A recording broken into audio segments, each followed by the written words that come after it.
Hassan's no weekend farmer, no city boy turned landowner.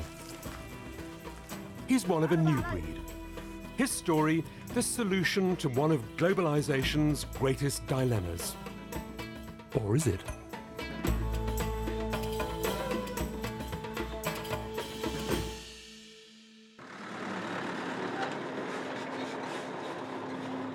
Hassan lives in Al Yasha, what looks like a normal village.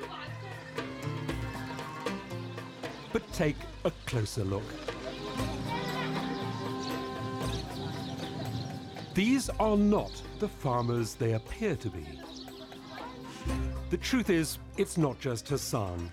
Almost all the men and many of the women in the village are graduates. When I took the possession of the land, I drove my wife to the spot. My wife looked out of the window from the car and said, "Where is the land? I can only see the sky connected to the desert." It was 20 years ago in Cairo that Hassan's life changed. He was just reading a newspaper. A national newspaper announced that the government was trying to solve the unemployment problem for young graduates. And there was several options. One was to take out a government loan and start a business. Another was to get a car. But I didn't like the loan or the car. I preferred the third option, to buy some cheap farmland that you repaid over 30 years. A whole colony of graduates like him, nearly 40,000 over 2 decades, have headed into the Egyptian desert.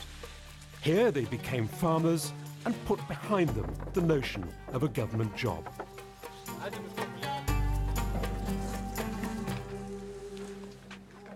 4 out of 10 eventually failed. The leaves on some of the vines are drying out. The temperatures are much more extreme than they were. I need to plant these as soon as possible. I cannot say I'm a farmer. Farmers have experience on the land. I don't have that. My experience mainly comes from the training I have had. So now I can help other people too.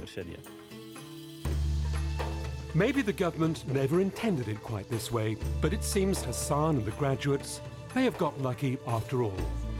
They've made money on their investment and helped others too.